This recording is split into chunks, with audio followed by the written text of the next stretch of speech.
সঙ্গীত পরিবেশন করার জন্য হাফেজ হাবিবুল্লাহকে। এখন হ্যান্ডবিলে প্রচারিত আমাদের পত্র জলসার দ্বিতীয় বক্তা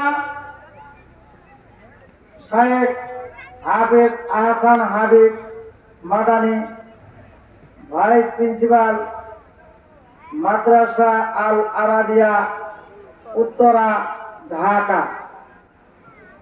আমি তার জ্ঞানগর্ভ আলোচনা করার জন্য বিনীতভাবে অনুরোধ করছি।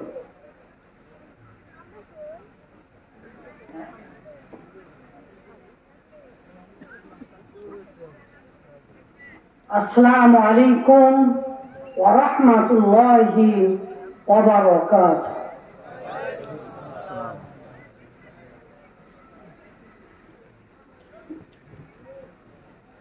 আলহামদুলিল্লাহি ওয়াহদা ওয়াসসালাতু ওয়াসসালামু আলা মান লা নাবিয়্যা বা'দা। আম্মা বা'দু فأعوذ بالله من الشيطان الرجيم. بسم الله الرحمن الرحيم. اقرأ باسم ربك الذي خلق. প্রশংসা আল্লাহ তাআলার জন্য, যিনি আমাদেরকে সৃষ্টির শ্রেষ্ঠ করে সৃষ্টি করেছেন। আলহামদুলিল্লাহ।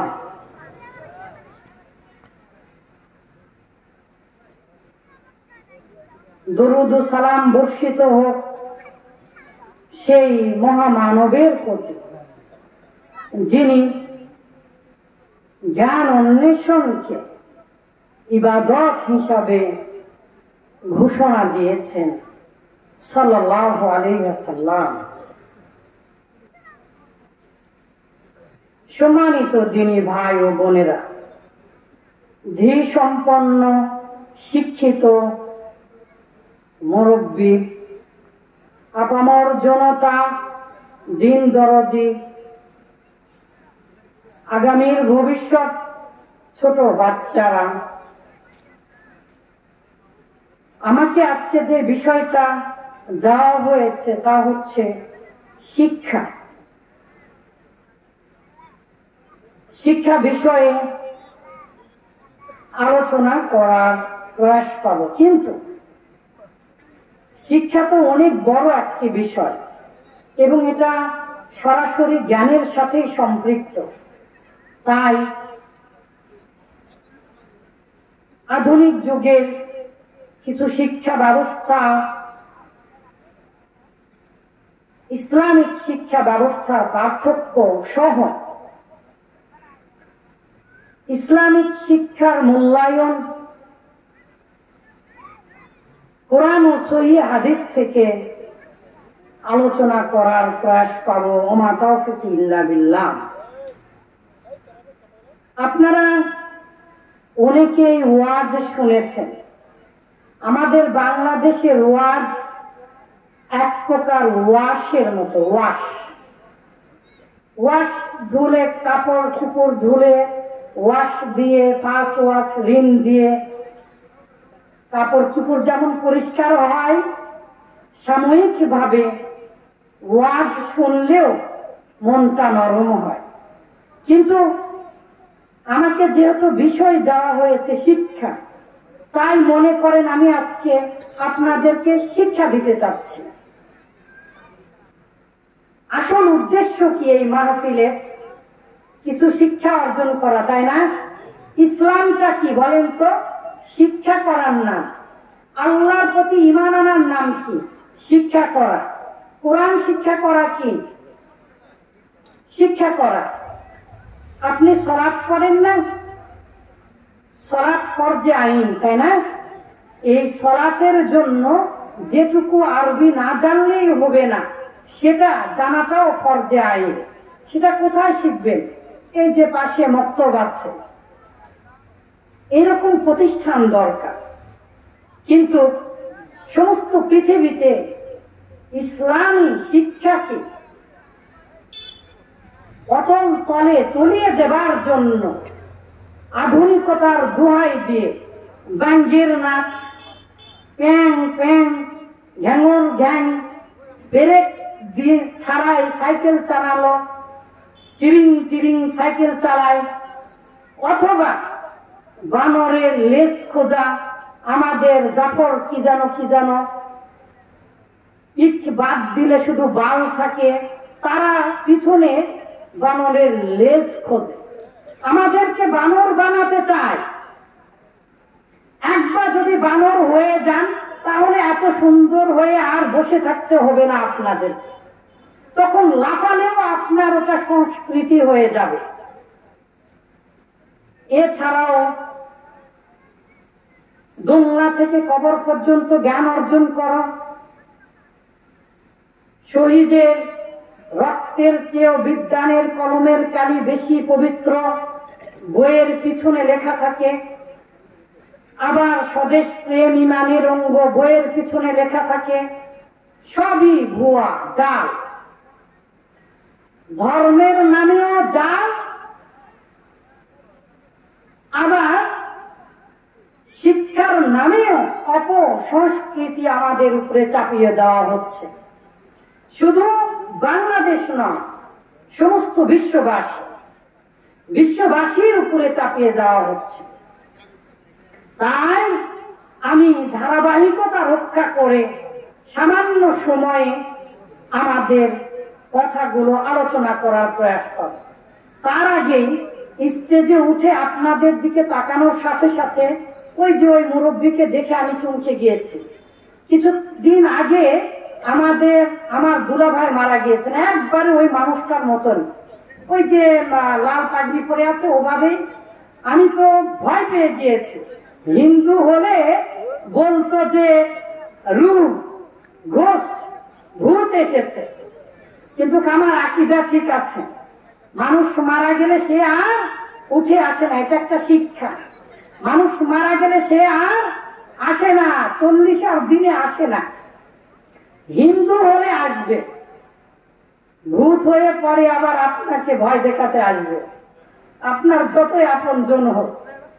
সমানিত দিনী ভাই, তাহলে যতটুকু জ্ঞান অর্জন করা ফরজে আইন সেটা আগে আলোচনা করতে হবে, তাই না? তাহলে চলেন মহান আল্লাহ তাআলা বাণী দিয়ে আমরা শুরু করি।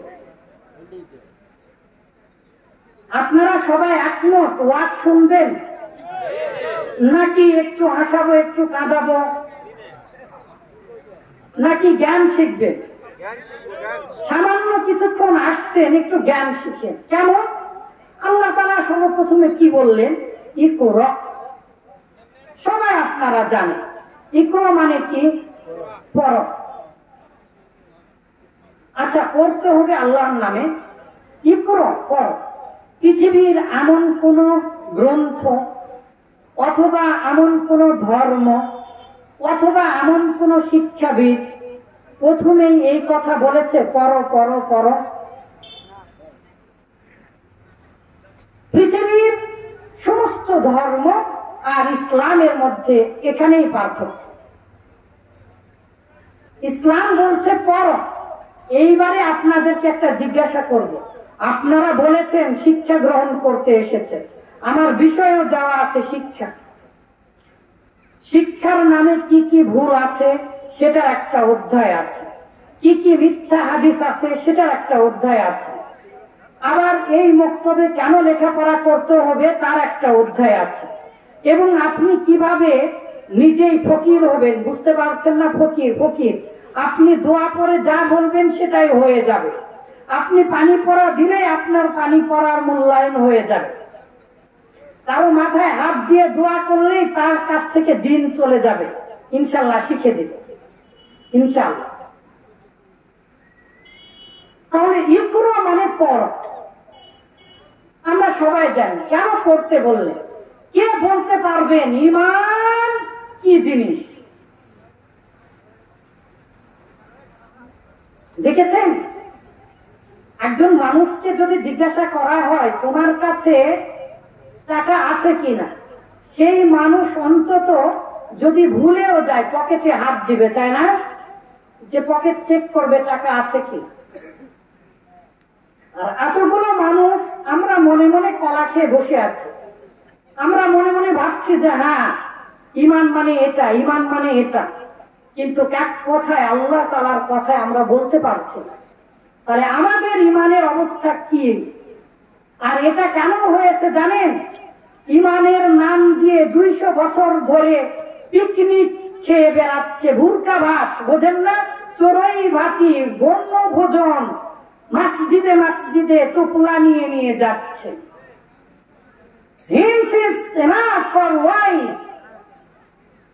ইশারা দিয়ে বুঝবেন সবকিছু বলা যাবে না, সবকিছু বললে সমস্যা আছে। এখানে যারা আয়োজন করেছেন আপনারা, তাদের মধ্যে আবার ডিসি অফিসের মানুষেরাও আছে, বুঝতে পারছেন তো আমার কথা? হাত পাখার বাতাসে পান জুড়িয়ে আসে। কিছুদিন আগে এই যে ফিলিস্তিনে যুদ্ধ হচ্ছে, এই ফিলিস্তিনিদের জন্য একটু মিছিল করতে বের হয়েছিলাম, যে কিছুই তো করতে পারলাম না, আল্লাহ কি করব, একটু মিছিল করে আসি।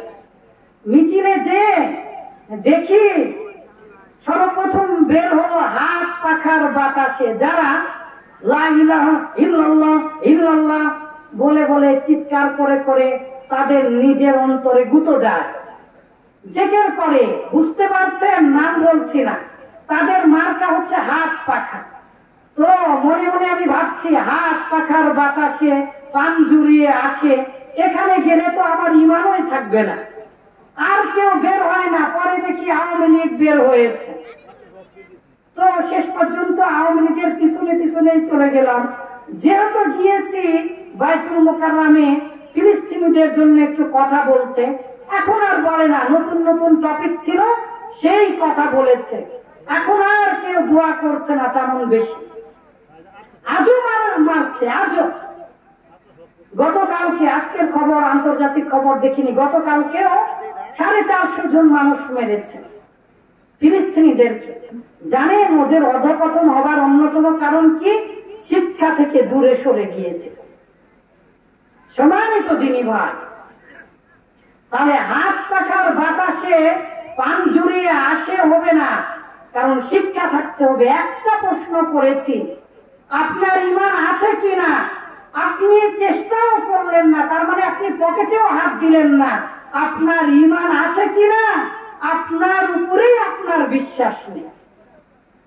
ইমানের নাম হচ্ছে জানা। বলেন ফা'লাম আন্নাহু লা ইলাহা ইল্লাল্লাহ, জানো নিশ্চয়ই তিনি আল্লাহ, তিনি ছাড়া প্রকৃত সত্য কোনো মাবুদ না। লা ইলাহা ইল্লাল্লাহ, এটা জানার নাম ঈমান। তাহলে ঈমান কি? জানার নাম। ইকরা মানে কি? পড়ো, পড়লে কি হবে? জানা যাবে। জানার নাম কি? ঈমান। আজকে কারা কারা আসর মাগরিব এশা পড়েছেন? আপনারা জানেন কি? আপনাদের সালাতের মধ্যে যে সূরাগুলো পড়বেন, সেই সূরা যদি সঠিক না হয় তাহলে আপনার নামাজ হয়নি, আপনার সালাত হয়নি। আল্লাহ মাফ করবে কিনা সেটা আল্লাহর ব্যাপার, আমি দেখার কেউ না। আমি আপনাকে মাফ করব না। আপনি জানেননি কেন? আপনার পড়া এখন অশুদ্ধ আছে কেন? আর আপনি কোরআন থেকে দূরে সরে গিয়েছেন বলে কোরআনের পৃষ্ঠারও আগে, সূরা ফাতিহারও আগে কোরআনের তাবিজ লাগিয়ে দিয়েছে। বুঝতে পেরেছেন? আর রাজশাহীর কথায় যদি বলি, বললে পরে বলবে ইনি বলছে, রাজশাহীতে বলে। আরো কিছু যদি খুলে বলি তাহলে তো আপনারা রাগও করবেন। আর সরকারি কথা ছেড়ে দেবাছি, ওই দিকে যাওয়া যাবে না। তাহলে আসুন আমরা একটু কোরআন পড়ার গুরুত্ব বিষয়ে জেনে আসি। মহান আল্লাহ তাআলা বলেছেন, ইয়ারফাউল্লাহুল্লাযীনা আমানু মিনকুম মিনকুম, তোমাদের মধ্যে যারা ঈমান এনেছ। তাহলে বলেন তো ঈমানের নাম কি? জেনেছ, জ্ঞান অর্জন করেছ, বিশ্বাস করেছ আল্লাহ এক, মুহাম্মদুর রাসূলুল্লাহ সাল্লাল্লাহু আলাইহি ওয়াসাল্লাম তার প্রেরিত পুরুষ। ওয়াল্লাযীনা উতুল ইলমা দারাজাত, আর যাদেরকে দেওয়া হয়েছে ইলমা জ্ঞান, তাদের মর্যাদা কি বেশি। কুল হাল ইস্তাবিল্লাযীনা ওয়াল্লাযীনা লা ইয়ালামুন, যারা জানে আর যারা জানে না তারা কি এক? কখনো এক না। কিন্তু আমরা কিছুক্ষণ আগে ঈমানের সংজ্ঞা দিয়ে কি বুঝলাম? পৃথিবীতে অজ্ঞানী কেউ থাকতে পারবে না, কোন মুসলিম অশিক্ষিত হয়ে থাকতে পারবে না। কারণ মুসলিমের উপরে জ্ঞান অর্জন করা কি ফরজ। তলাবুল ইলমি ফরিদাতুন আলা কুল্লি মুসলিম, প্রত্যেক মুসলিমের উপরে জ্ঞান অর্জন করা ফরজ। 1 ঘন্টা ওয়াজ শুনছেন, এই 1 ঘন্টা ওয়াজ না শুনে আপনি যদি 1 ঘন্টা কায়দা পড়েন তাহলে আল্লাহ তাআলা মাফ করে দিতে পারে, কারণ এটা ফরজে আইন। আপনি এখনো কোরআন পড়তে জানেন না, আপনি যে সূরাগুলো সালাতে পড়বেন সেটা এখনো ঠিক হয়নি, আপনার সালাত হচ্ছে না। সম্মানিত দিনী ভাই, আপনার জ্ঞানের কারণে, আপনার ঈমানের কারণে আপনার মর্যাদা বৃদ্ধি করে দিবেন আল্লাহ তাআলা। মান সালাকা তরিকান ইয়ালতামিসু ফীহি ইলমান, প্রত্যেকটা হাদিসের আগাগোড়া বলা যাবে না, সময় কম। 3টা অধ্যায় আছে। একটা হচ্ছে কি কতটুকু জ্ঞান অর্জন করা ফরজে আইন সেটা জানাতেই হবে, কারণ আসলটা ছেড়ে অন্যগুলো বললে তো হবে না, তাই না? তারপরে শিক্ষার নামে, জ্ঞানের নামে কি কি ভুল শিক্ষা আপনাদেরকে দেওয়া হয়েছে এটা জানতে হবে।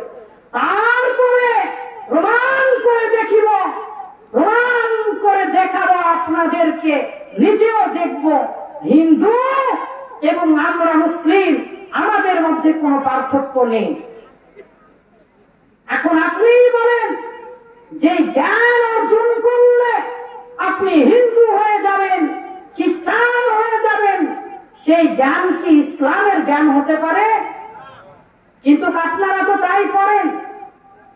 9-এর বই খুলে দেখেন, হিন্দু ধর্মের 9-এর বইয়ে লেখা আছে ভগবান নিরাকার। কি লেখা আছে? আল্লাহকে জানার কথা বলেছে না। ঈমানের মান কি বলেন তো? আমি সাধারণত কোরআন হাদিস ছাড়া কথা বলতে ভালোবাসি না, তারপরেও বলছি, এটা তো জ্ঞানেরই অংশ। এই জন্য বলেন আল্লাহ কোথায় আছেন? আরশের উপরে আছেন, মাশাআল্লাহ। কিন্তু আপনার মতো ভাই 90 জন এই বাংলাদেশে কতজন? তারা আল্লাহকে বাথরুমের মধ্যে, এই যে পায়খানার মধ্যে বন্দী করে রেখেছে, নাউজুবিল্লাহ। প্রমাণ করে না দিতে পারলে আপনারা আমার নামে জেল করবেন না, কি করবেন না, ফাঁসির কাস্তে ঝুলাবেন, ঝুলব। প্রমাণ করে দিব, লজিক দিয়ে, যুক্তি দিয়ে, বই দিয়ে।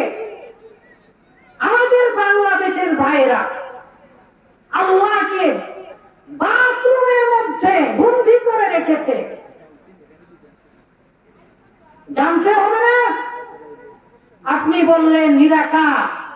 9ম শ্রেণীর হিন্দু বইয়ে লেখা আছে ভগবান নিরাকার। আপনাদেরও 9ম শ্রেণীর বইয়ে লেখা আছে আল্লাহ নিরাকার। এইবারে আপনি বলেন হিন্দু ধর্মের ভগবান আর আল্লাহর মধ্যে কি পার্থক্য হলো? ভগবানও নিরাকার, আল্লাহও নিরাকার। কিন্তু তৎপুরুষ সমাস, নি মানে ও, নি মানে নাই, কার মানে আকার, নাই আকার, নাই আকার, নাই আকার। পৃথিবীতে নাই আকার মানে পদার্থ পদার্থ বলে না, পদার্থ যারা বিজ্ঞান করেছেন যে জায়গা দখল করে থাকে, যাকে ঘাত করলে প্রতিঘাত সৃষ্টি করে, পদার্থ বলে পৃথিবীতে কিছু নেই। আল্লাহকে সেই পদার্থর জায়গাতেও রাখেননি, অপদার্থ বলে গাড়ি দিয়েছেন আল্লাহকে। আপনি যখনই বলছেন নিরাকার, তখনই আপনার অর্থ হচ্ছে নাই আল্লাহ। নাউজুবিল্লাহ দুদিন পরে বলেন ভোট শেষ হয়ে গেছে তো এই জন্য। নিরাকার মানে কি? যার আকার নেই, যার আকার নাই তাকে কল্পনা করা যায় না। নিরাকার বলার সাথে সাথে অর্থ হয় আল্লাহ নাই। এইবারে আপনি এই দুটা কথা, একটা হচ্ছে নিরাকার আর একটা হচ্ছে আল্লাহ কোথায় আছে, বলবে আল্লাহ সব জায়গায় আছে। হিন্দু ধর্মের সকল গ্রন্থগুলোতে আল্লাহ সব জায়গায় আছে, ভগবান সব জায়গায় থাকে। ভগবান সব জায়গায় আছে, যত আল্লাহ তত আল্লাহ, যত সৃষ্টি জীব সকলের ভিতরে ভগবান বসবাস করে। এইবারে আমাদের দেশের বাংলাদেশের আলিম ওলামারা কি বলে? বলে আল্লাহ সকল জায়গায় আছে। এইবারে দেখেন কিভাবে তাদের কথায় আল্লাহকে জেলখানার মধ্যে উঠানো যায়। আমাদের বিশ্বাস নয়। যদি আল্লাহ সব জায়গায় থাকে, তাহলে এই যে আপনাদের মসজিদের পাশে যে বাথরুমে গিয়েছিলাম, সেটা কি মঙ্গল গ্রহে আছে? নাকি জেমস ওয়েব ক্যামেরা দিয়ে খুঁজবেন তাকে অন্য মহাবিশ্বে আছে, না অন্য গ্যালাক্সিতে আছে, না এই পৃথিবীর মধ্যেই আছে? এই বাথরুমটা কোথায় আছে? পৃথিবীতে নাই। আল্লাহ যদি সব জায়গায় থাকে, তাহলে বাথরুম কি সব জায়গার বাইরের জায়গা? তার মানে কি আপনি যখনই বলছেন আল্লাহ সব জায়গায় আছে, তার মানে অর্থ এই হচ্ছে না যে আল্লাহ বাথরুমের মধ্যেও আছে? নাউজুবিল্লাহ। এত ধীরে নাউজুবিল্লাহ। এত বক্তৃতা শুনতে শুনতে আপনারা বক্তা হয়ে গিয়েছেন, বক্তা হয়ে গিয়েছেন। ওই যে বক্তা কখন বলবে বলুন সবাই সুবহানাল্লাহ, তখন সুবহানাল্লাহ বলছে। আর বাঙালি মানে উল্টা বাঙালি, উল্টা বুঝিল রাম। আমাদের ভগবান যদি উল্টা বুঝে, আমরা আর কি সিধা বুঝবো? তাই তো তারেক মনোয়ার যখন বলে সবাই ধীরে বলুন সুবহানাল্লাহ, তখন সবাই জোরে চিৎকার দিয়ে ওঠে। ওয়াজের শিক্ষায় আপনারা এই শিখলেন যে যতক্ষণ পর্যন্ত হুজুর বলবে ধীরে বলুন সুবহানাল্লাহ, তখন আপনারা জোরে বলবেন। ওয়াজ আপনাদেরকে উল্টা শিক্ষা দিল। ওয়াজ করে আপনারা এই শিক্ষা গ্রহণ করলেন যে ধীরে বলুন সুবহানাল্লাহ। সকল বাঙালি উল্টা বুঝলো, এবারে বলছে জোরে বলছে সুবহানাল্লাহ। ওয়াজের উদ্দেশ্য এটাই হওয়া ছিল। উল্টা বুঝবেন না। আমাদের ওই ভাই, কত হাজার হাজার ভাই, তারা বিশ্বাস করে আল্লাহকে জেলখানার মধ্যে বন্দী করে রেখেছে।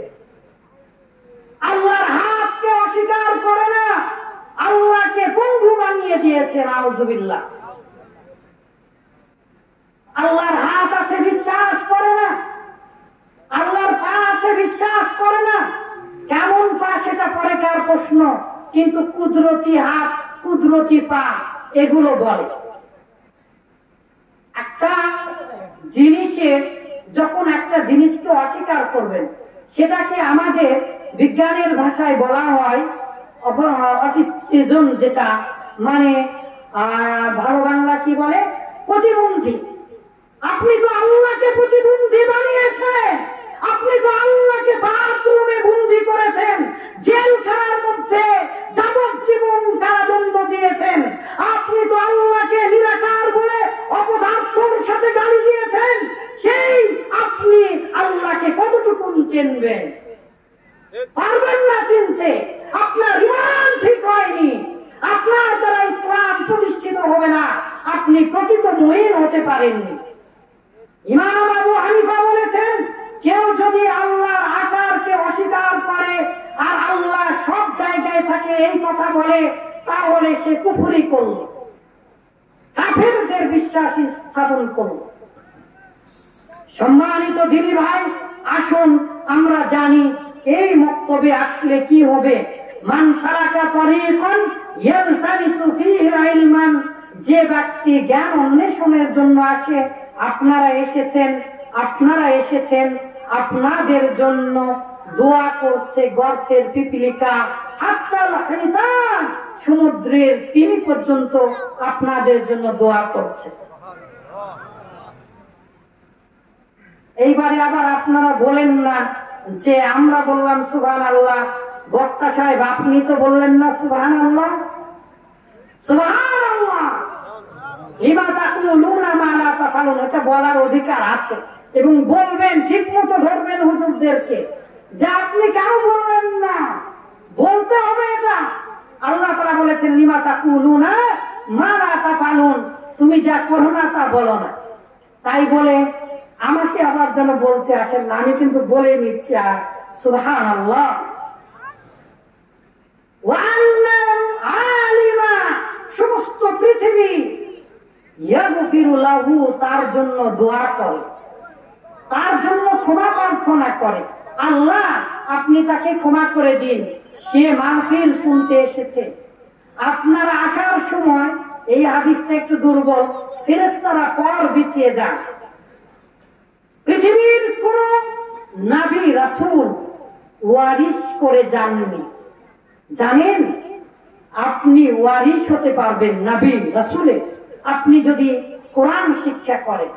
খায়রুকুম মান তাআল্লামাল কুরআনা ওয়া আল্লামাহু, যে ব্যক্তি কোরআন শিক্ষা করে এবং অপরকে শিক্ষা দেয়, সে হচ্ছে পৃথিবীর মধ্যে সর্বশ্রেষ্ঠ ব্যক্তি। আপনাদের ইমাম সাহেব আব্দুল গনি ভাই গতকালকে একটা কথা বলেছেন, আমি লিখে রেখেছি। শিক্ষিত কুকুর আর অশিক্ষিত কুকুর শিরোনামে আমি লিখেছি। অনেক সুন্দর একটা উদাহরণ দিয়েছে। কুকুর আবার শিক্ষিত হয়, অশিক্ষিত হয়, হোয়াট হ্যাপেন্স বলেন না একটু, যারা ইংলিশ পারেন বলেন। আমাদের বক্তৃতার জগতে এসে আবার ইল্লাহি তাকবীর কেউ কেউ বলে, আল্লাহু আকবার। আরে ভাই বাংলায় বোঝে না, এত ইংলিশ মারিস কেন রে? আচ্ছা মাঝে মাঝে মারতে হবে, তা না হলে বাঙালিরা সোজা হবে না। হোয়াট ইজ দিস, কাঁচা মরিচ হলেও বল কিছু একটা। সম্মানিত দিনী ভাই, অনেক ঠান্ডা পড়ছে, এর মধ্যেও শিক্ষিত কুকুর আর অশিক্ষিত কুকুর একটু শুনে যান, মজা লাগবে। ইসলাম কি জিনিস, জ্ঞানের কত মূল্য। যে কুকুরকে বাড়ির মধ্যে রাখা যাবে না, কুকুর থাকলে ফেরেশতা ঢুকবে না, সেই কুকুরকে বাড়ি থেকে বের করে দিতে হবে। সেই কুকুর শিক্ষিত হবার কারণে কি পাওয়ার বেড়ে যায় দেখেন। কুকুরকে পানি পান করানোর জন্য জান্নাতে যায়, হাদিসটা তো জানেন, কিন্তু জ্ঞান অর্জন করার কারণে কুকুরের দাম কত বেড়ে যায় এটা শুনে যান। মহানবী সাল্লাল্লাহু আলাইহি ওয়াসাল্লামের যুগে কুকুর দিয়ে শিকার করানো হতো, কিন্তু যে সেই কুকুর যদি শিকার ধরে আনে তা খাওয়া যাবে না। ওই কুকুর, শিকারী কুকুর, যাকে ট্রেনিং দেওয়া হয়েছে বারবার,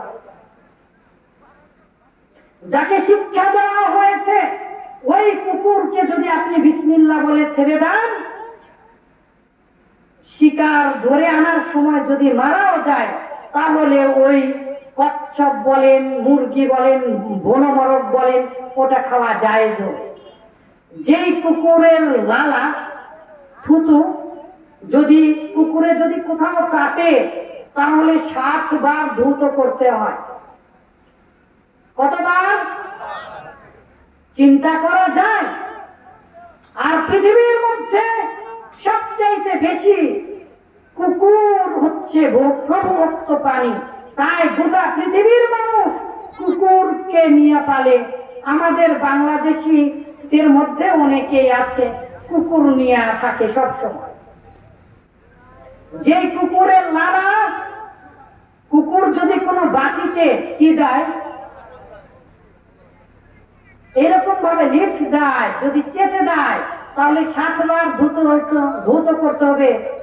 7ম বারে যে মাটি দিয়ে ধৌত করতে হবে। সেই কুকুর শিক্ষিত হবার কারণে তার ভরে আনা খাবার, ভরে আনা শিকার খাওয়া জায়েজ হয়ে গেল। দেখেছেন জ্ঞানের কত দাম। ইসলামটা হচ্ছে জানার না, ইসলামটা হচ্ছে জানার না। কিন্তু এখনকার যুগের বক্তৃতার বক্তা আর এখনকার যুগের মাহফিল এমন হয়েছে, এ কথা ও কথা দেবুয়ানা আলাপাতা, যাই বলিস না কেন দাও গো আমার কিছু। আপনাদের কাছ থেকেও চাইবো ইনশাআল্লাহ, কারণ খরচ আছে না, 1 লাখ টাকা পার হয়ে গিয়েছে শুনেছি।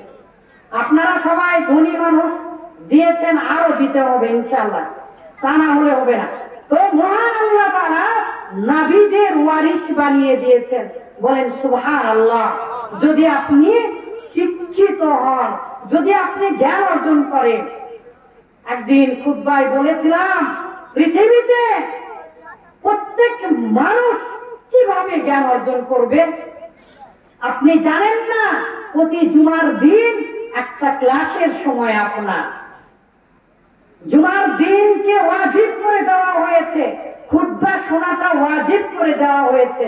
প্রত্যেক সপ্তাহে যতদিন আপনি বেঁচে থাকবেন ততদিন আপনি সাপ্তাহিক ক্লাস করবেন।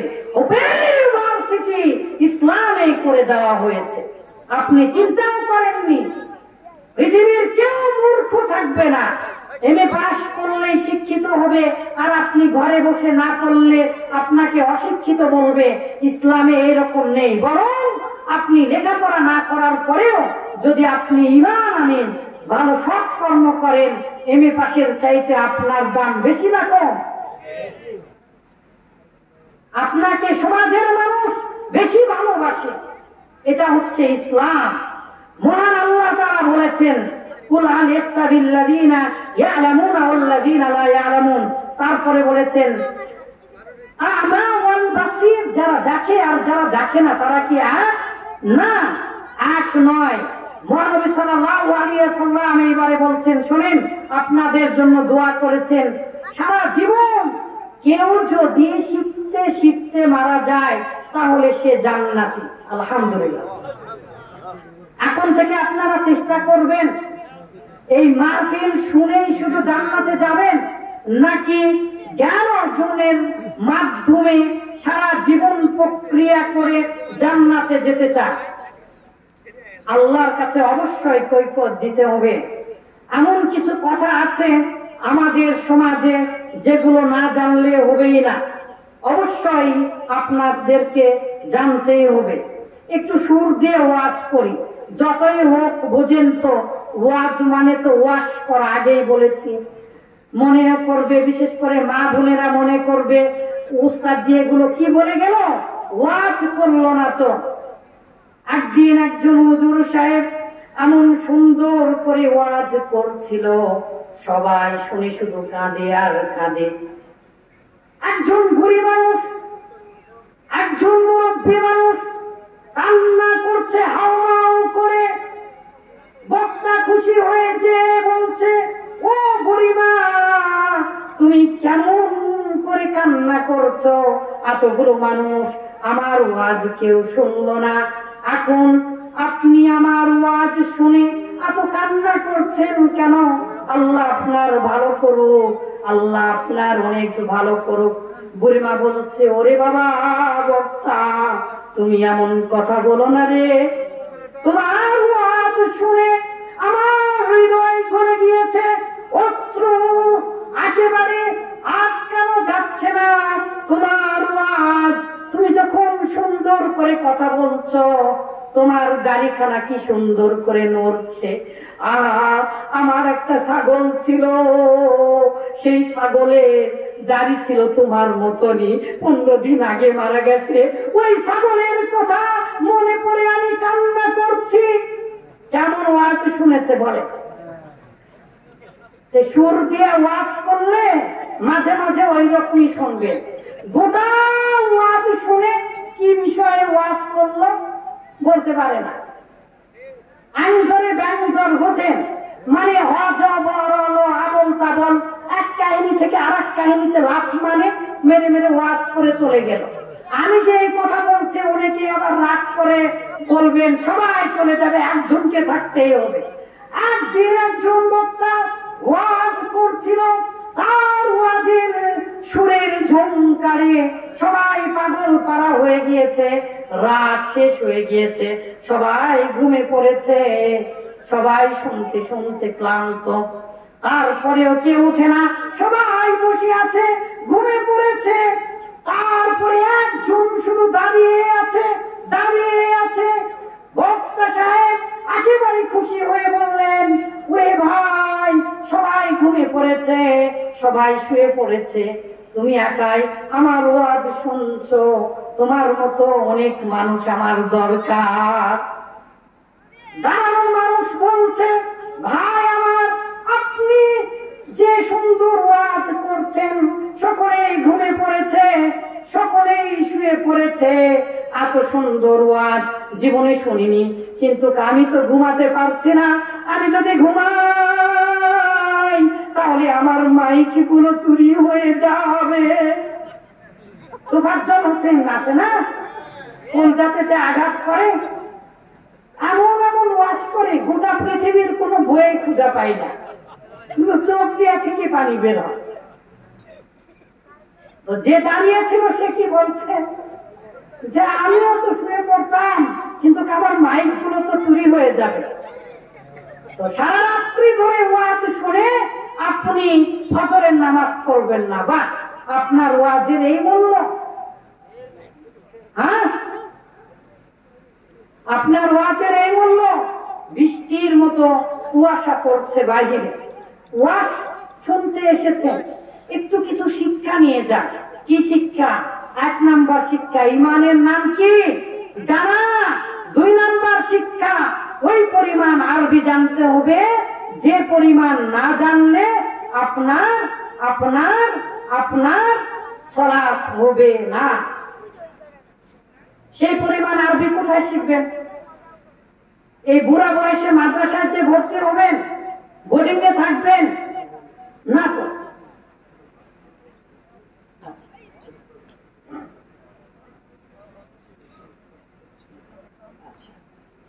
সম্মানিত দিনী ভাই, তাহলে কোথায় শিখবেন? মাদ্রাসায় আসতে হবে, বাড়িতে হুজুর নিয়ে যা শিখতে হবে। সম্মানিত দিনী ভাই, শেষ করে দে, এত বড় একটা আয়োজন করা হয়েছে। জ্ঞান কি জিনিস? জ্ঞানের আর এক নাম হচ্ছে তার। সকল কোরআন হাদিস বলা যায় না এত অল্প সময়। আব্দুল্লাহ ইবনে কাজিমের নাম শুনেছেন? বগুড়ার অন্ধ ছিলেন, আমি তার সাথে কয়েকটা মাহফিল করেছি, ওই এলাকাতে লেখাপড়া করতাম। তো একদিন ওয়াজ করতে করতে বলছে, খুব সুন্দর গলা, বাঘের মতো গর্জন দিত, বুঝতেই পারছেন আগলা বক্তা।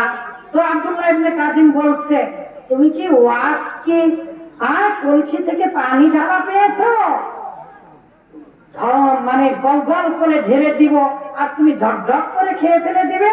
ওয়াজের লাইনে উঠতে তো মিয়া সাহেব লাগবে 1 ঘন্টা, তো আমার সময় ভাই 40 মিনিট, তাহলে তো হবে না, তাই শেষ করে দিতে হবে। সম্মানিত দিনী ভাই, আমরা জেনেছি রাসূলুল্লাহ সাল্লাল্লাহু আলাইহি ওয়াসাল্লাম বলেছেন, নাযারাল্লাহু ইমরান সামিআ মিন্না হাদিসান, যে একটা হাদিস শুনে চর্চা করে, হে আল্লাহ আপনি তাকে চিরসবুজ করে দিন, চিরঞ্জীব করে দিন, তার আত্মাকে আপনি তরুতাজা সতেজ করে দিন। সুবহানাল্লাহ। আল্লাহ রাসূল সাল্লাল্লাহু আলাইহি ওয়াসাল্লাম বলেছেন, বাল্লিগু আন্নি ওয়ালাউ আয়া, একটা হাদিস হলেও তোমরা সেটা অপরের কাছে পৌঁছে দাও। পৃথিবীর কোন ধর্ম আর এই কথা বলেনি, পৃথিবীর কোন ধর্ম এই কথা বলেনি, কিন্তু যেমন তেমন কথা যদি মারো হাদিসের নামে, তাহলে কিন্তু তুমি জাহান্নামে চলে যাবে। 5টা হাদিস আছে এই মর্মে, বলা যাবে না। শেষ করে দিচ্ছি সম্মানিত দিনী ভাই, তাহলে আমাদের বাংলাদেশের বইগুলোতে হাদিস নামে হাদিসের কথা রাখে, স্বদেশ প্রেম ইমানের অঙ্গ, বইয়ের পিছনে লেখা থাকে না মিথ্যা কথা, মিথ্যা কথা। তারপরে লেখা থাকে উতলুবুল ইলমা ওয়ালাউ কানা বিসসিন, চীন দেশে যে হলেও তুমি জ্ঞান অর্জন করো। লেখা থাকে না, শুনেছেন না? মিথ্যা কথা। চীন দেশে যেতে হবে না, চিউ চিউ চিউ ভাষা শিখতে হবে না, কোরআন হাদিস জানতে হবে। সম্মানিত দিনী ভাই, আমাদের দেশের কথা আর বললাম না। ওয়াজ না হলেও 10 বছর পরে একটু সুর দিয়ে, সর্বশেষ সুর দিয়ে আপনাদের কাছ থেকে জ্ঞান যে তাগের নাম সেটা বলে শেষ করছি। উমর রাদিয়াল্লাহু তাআলা আনহু, উমর রাদিয়াল্লাহু তাআলা আনহু কে দেখা মাত্রই শয়তান বায়ু নিঃসরণ করতে করতে পালিয়ে যায়। অনেক সাহাবীরা রাস্তা দিয়ে যাওয়ার সময় দোয়া করতেন, আল্লাহ আমি যেন আমিরুল মুমিনিন উমরের মুখোমুখি না হয়ে যায়। কি প্রশ্ন যে করবে উমর রাদিয়াল্লাহু তাআলা আনহু, আল্লাহ তাআলাই ভালো জানেন। উমর রাদিয়াল্লাহু তাআলা আনহুর জন্য আল্লাহ রাসূল সাল্লাল্লাহু আলাইহি ওয়াসাল্লাম নিজে দোয়া করেছেন, হে আল্লাহ তুমি উমরকে ইসলামের জন্য কবুল করুন।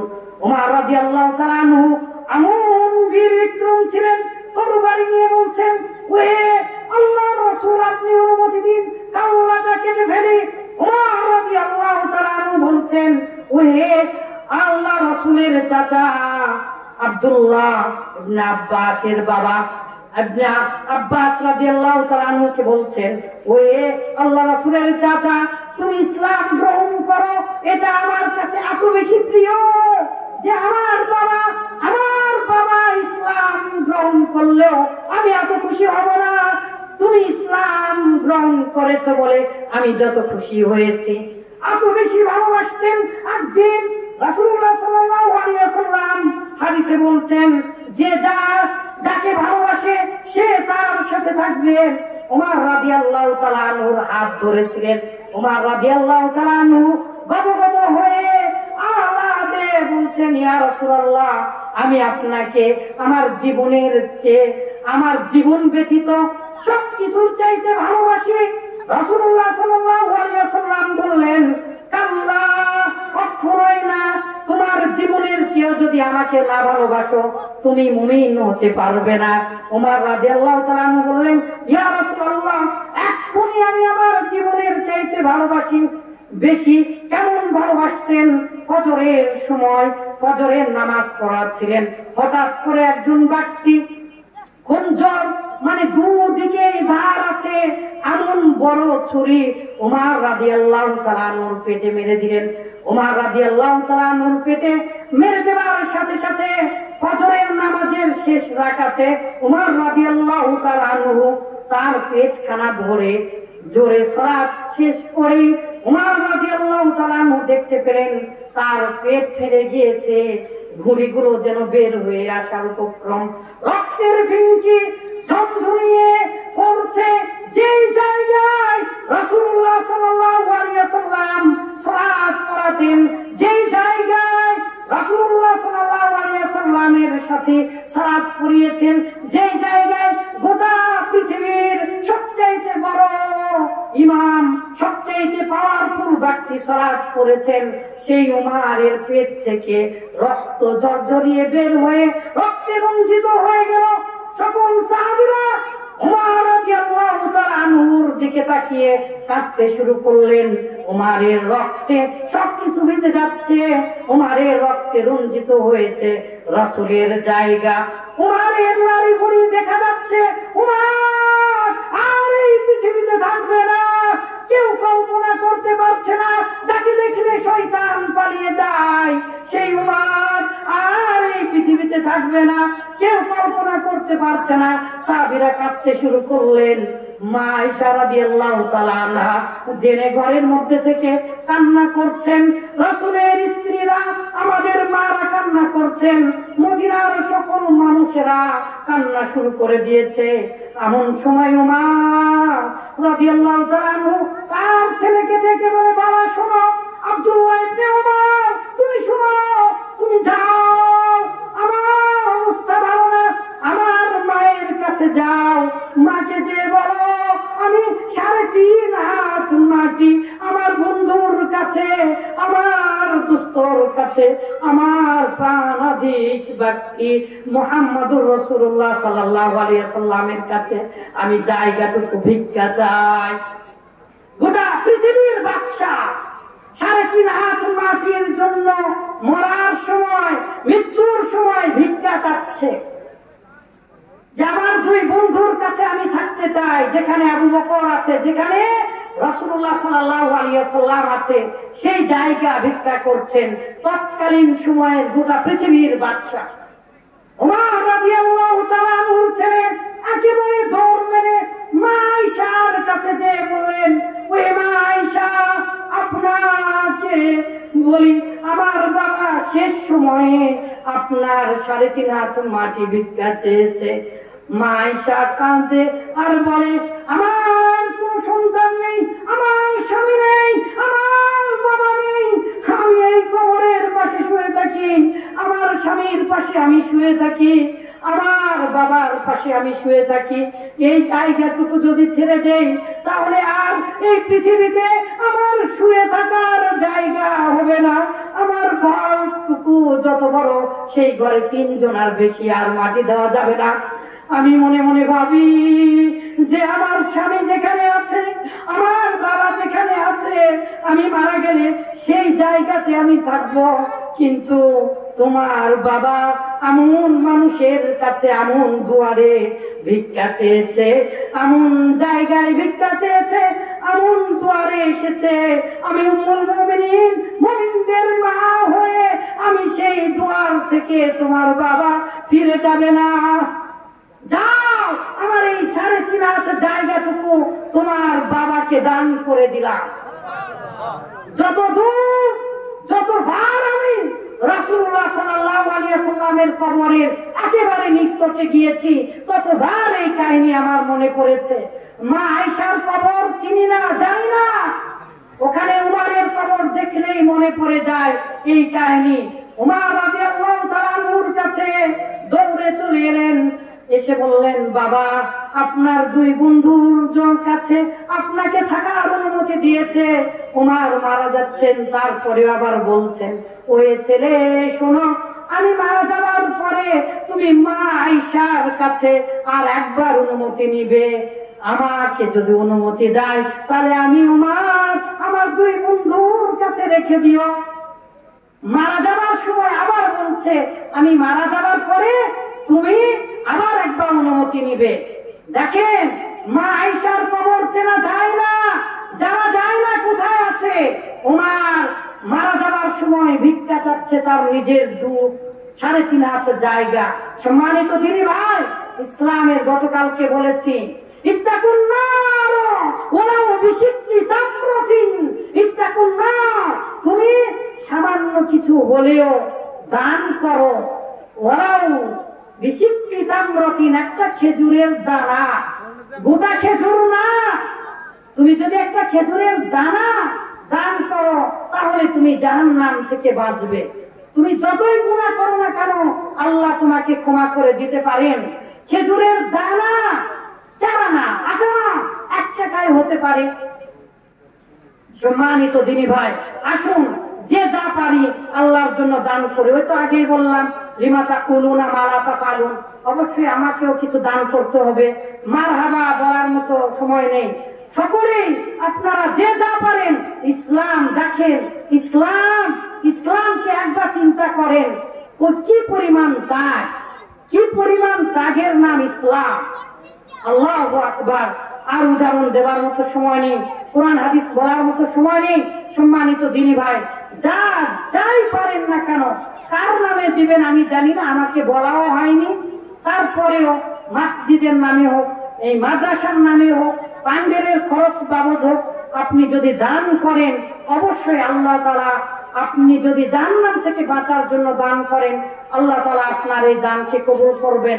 মারহাবা পাওয়ার আশায় নয়, আপনার পিতার জন্য আপনি সন্তান, আপনার পিতা মারা গিয়েছে, গোটা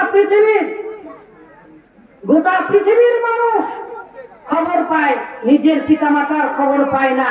আপনি আপনার পিতার জন্য একটু মোবাইলে ফ্যাক্সি লোডের মতো করে দিয়ে দেন ভাই, আপনার পিতার নামে কিছু দান করে যান। দেখি সৎ সন্তান কারা আছে অন্তরে অন্তরে তারা পিতার নামে দান করে। আমি ইনশাআল্লাহ 500 টাকা আমার বাবা ও মার নামে দিয়ে যাচ্ছি। আমি নিজেই শুরু করছি। আলহামদুলিল্লাহ, বই বিক্রি করেছিলাম, আমার বইয়ের টাকায় যে দিলাম। আপনারাও উদ্বুদ্ধ হয়ে, কোরআন হাদিসে আছে তাই প্রকাশ্যে উদ্বুদ্ধ হয়ে যে যা পারেন দিবেন। কেউ যাবে না খালি হাতে, কার দরবার থেকে? পীর সাহেবের দরবার থেকে না, আল্লাহর দরবার থেকে। আল্লাহ তাআলা আমাদের সকল সৎকর্মকে কবুল করুন। আল্লাহুম্মা আমিন। আসসালামু আলাইকুম ওয়া রাহমাতুল্লাহি ওয়া বারাকাতুহু। আলহামদুলিল্লাহ, আলহামদুলিল্লাহ।